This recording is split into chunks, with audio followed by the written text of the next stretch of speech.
Are you serious? Are you serious? Folks, in Germany, a migrant shelter was cheered by onlookers as this thing was up in flames. The people were cheering. They came out on the streets and cheered that the migrant shelter was burning down. Now, there was no migrants living there. This entire facility was being prepared for migrants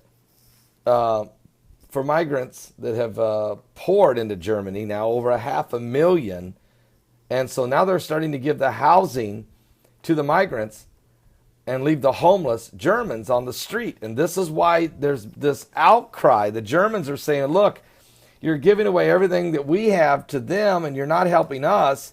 And these Muslims are coming over here and they're accosting our women, and they're trying to force Sharia law, and they're fighting with us in the streets.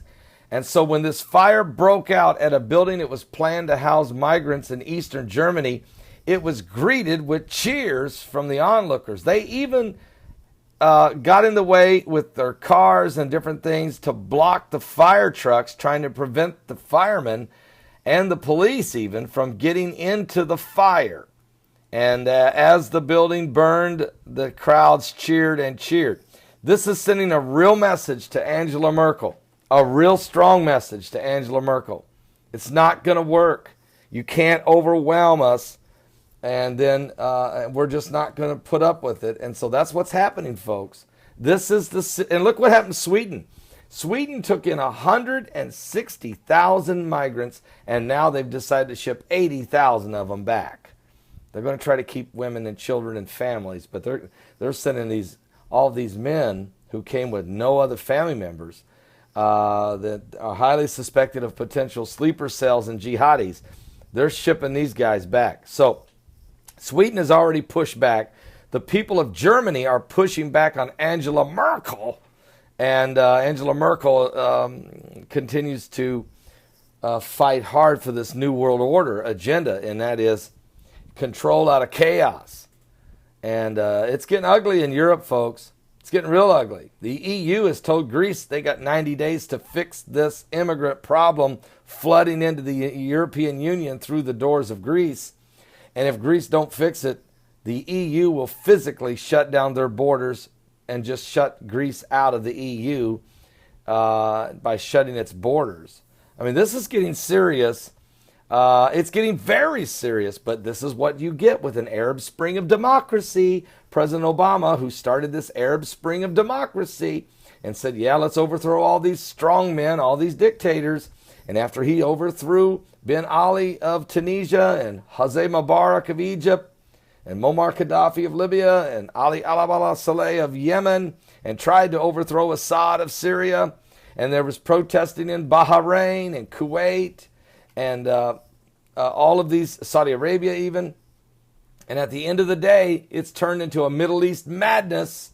And at the end, that's created chaos now affecting the European unions, and it's going to affect the United States. It's going to affect the Aussies down under in Australia. I'm serious. And this is all part of the New World Order's agenda. Control out of chaos. It's absolutely right out of the old playbooks of the communist that has worked its way into the New World Order. The New World Order. The Illuminati. So we'll continue to keep an eye on it as this is moving rapidly toward a one world government. The beast in the Bible. It's like a monster with 7 heads and 10 horns. It's extremely ugly, and it's rising right before our very eyes. And I think people sometimes just keep thinking, as long as it's not affecting my street, I'm going to be okay. Well, it won't be long.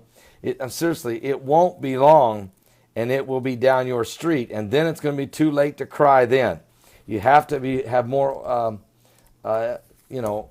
vision than that. The Bible says without a vision the people will perish. Well, you better visualize a nation going to hell in a handbasket by the rise of the New World Order. Now here's what it says in Revelation chapter 13.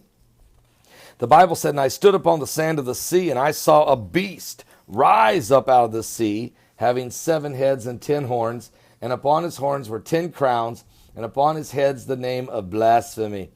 And the beast which I saw was like unto a leopard, and his feet were as the feet of a bear, and his mouth as the mouth of a lion.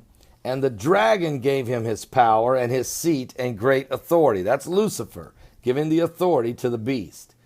And I saw one of his heads as it was wounded to death, and his deadly wound was healed. And all the world wondered after the beast.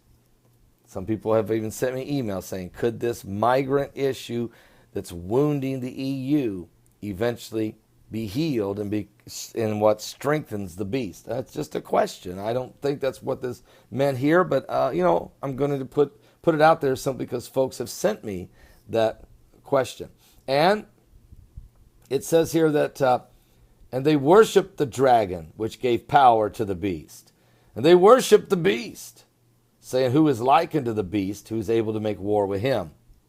And there was given unto him a mouth speaking great things and blasphemies, and power was given to him to continue 42 months.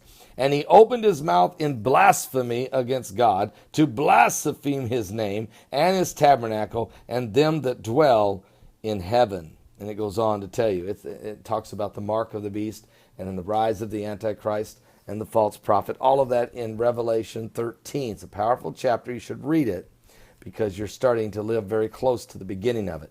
We're extremely, extremely close. We're watching this beast rise as we speak. I'll be back with more current world events and how they relate to Bible prophecy. It's getting ugly out there. Are you saved?